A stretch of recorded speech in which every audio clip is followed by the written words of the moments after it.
What's up, guys? This is Will of Will's Gadgets and More, back with another video. Doing a follow-up on the Apple iPad 9th Gen.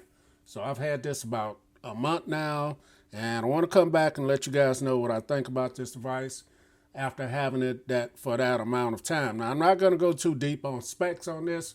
Just going to talk about my use case scenario with this device and how it has been performing for me. So I picked up the iPad 9th Gen 256 gigabytes version, and this has 3 gigabytes of RAM, and it's been pretty good so far. I haven't had any issues. So let's talk about the build quality on this. So this has an aluminum frame and aluminum back on it, and it has held up very well for me. I don't have any scratches or anything on my device. I don't have a case for it, don't have a screen protector, and it's just been holding up well, no issues. If we go around it, you got the 3.5 millimeter headphone jack, which is nice to still have on a device. You got your power button. You're also going to have your volume up and down buttons here. And then on the bottom of it, you're going to have 2 stereo speakers and the Type-C lightning port. Now the 2 stereo speakers sound pretty good. They sound decent. They're not going to blow you away or anything. I do wish that the 2 speakers were separated, one on this end and one on that end, if they're going to leave it like that. And I also wish that they would go with Type-C on this device as well. You're going to have your pogo pins here for hooking up different types of keyboards. My wife uses the Logitech keyboard here that she's using. I may pick one up for this device, I'm not sure. But on the back of it, you're going to have your 8 megapixel camera on the back. You're going to have your logo, Apple logo, and branding down at the bottom. And then on the front, you're going to have a 12 megapixel camera as well as your front display here. So overall build quality is excellent on this. It feels great. You're going to have your home button plus fingerprint sensor right there as well. That is good to have at this day and time now. It's great. Now, what I wish they would do is get that volume turned down. I wish they would, shrink the bezels on this and give it a little bit more modern look as well. But overall, the build is great on this. I have no problems with the build. Next, let's talk about the display here. So this is a 10.2 inch IPS LCD display. It gets pretty bright at 500 nits. You're going to have 1620 by 2160 pixels, 4:3 aspect ratio, and 260 ppi.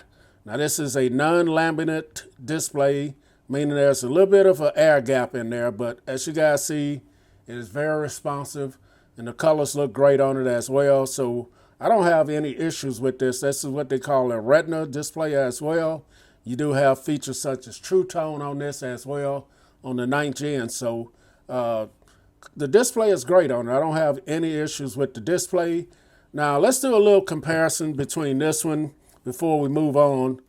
The 9th Gen and the 8th Gen, which is going to be my wife's tablet here. Let me get it. Open this up right quick. So as you guys see, the physical differences of these two are pretty much the same. There isn't really any physical difference here. What they did, the bezels going around the 8th Gen, they had white going around here. Now the 9th Gen, whether you get this in the silver or the space gray, those are the only 2 colors that they offer. Both of them going to have black bezels going around. With the 8th Gen, they had white, and you could get this in several different other colors as well. So this is the rose gold one here, as you guys see, in comparison to the silver one. As you guys see, camera placement is the same, power button. Everything is virtually the same on it. Now, the cameras they have improved on. I think this was an 8 megapixel on the 8th Gen, and you get a 1.2 megapixel on the front, I believe. And then on the 9th Gen, you're going to get a 12 megapixel, which we'll get into that a little bit more later on. But this one didn't offer True Tone, I don't believe, either. And just some subtle differences like that. This one had the 812 bionic chip in it, where this is running 813. So a few of the differences between the two iPads. And if you're talking about price, the iPhone 12 came in 32 gigabytes at $329. The lowest tier on the iPad 9, you're going to get 64 gigabytes at $329. The upper tier on the iPad 8 was 128 for $429. And I got this one at 256 gigabytes at $479. So a $50 price difference for doubling the storage for the higher storage amount, which I would never buy the 64 or the 32 gigabyte storage. That's just me. Now, when you start talking about $479, then you're right at the price point of the iPad Air 4th Gen, which starts not too much more than that, but you're only talking 64 gigabytes for storage. But you're going to get a better device. You're going to get quad speakers, Type-C support, and a better display as well. So, and upgraded processor as well. So you have to think about that, but I just went ahead and got this one. A lot of the features that the iPad Pros have, then this one has as well. So the cameras on this, like we talked about, you got a 12 megapixel front-facing camera that's capable of shooting 1080p at 60 frames per second. This also have what they call, this is an ultra-wide camera, and it also has what they call center stage. Now, center stage is when you're in certain, say you're in FaceTime or different apps like that, it'll follow your movement as far as you're moving within the camera. It'll kind of follow you. If you have more than one person in there, it'll follow that person and frame you guys up. Now, center stage can also be used in apps like Zoom, Skype, and Teams as well. So that's a great feature that they put on there. The rear-facing camera is an 8 megapixel camera that's capable of shooting at 1080p, 30 frames per second as well. So next, battery life on this. The battery life is great. It's always subjective. I'm going to use my device different than you use yours, but this has a 8,557 milliamp hour battery, and I use it maybe a couple times a day, 2 hours a day. And I only have to charge it maybe every 3-4 days at 2 hours a day. So roughly, probably getting more than that, man. I don't really keep up with the battery life. I rarely charge it. Battery's sitting at 94% now, and I haven't charged it in a few days. So battery life is great on this. Now, what I mainly use this device for is social media, Facebook, Twitter, Instagram, TikTok, things like that. And it is great. The 10.2-inch display is great.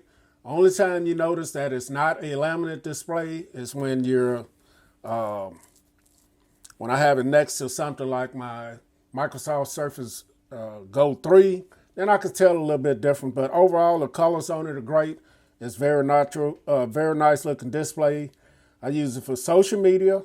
You can also game on this if you got your Bluetooth controller, or just using it by hand.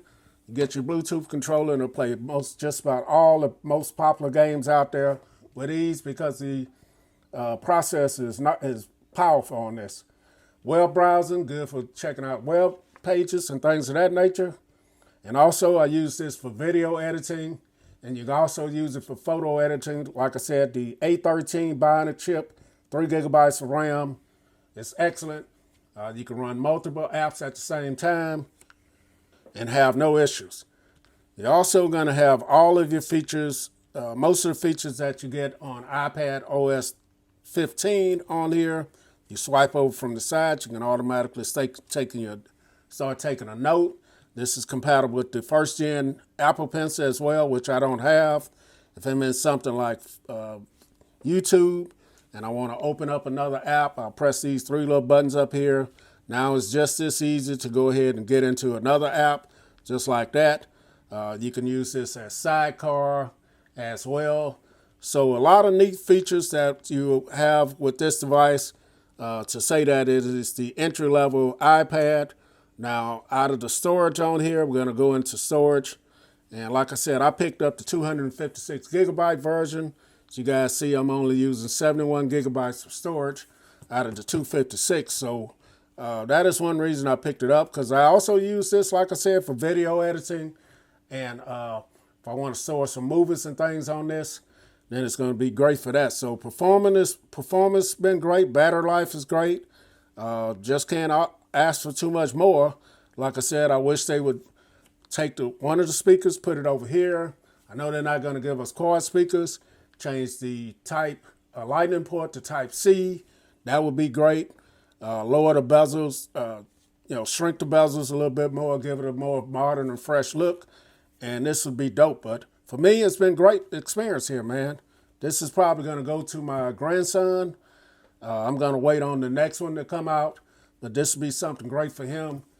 He's entering high school, so this will be a great tablet for him. So this is Will's Gadgets and More. This is my look at the iPad 9th Gen. Catch you guys in the next video. I'm out.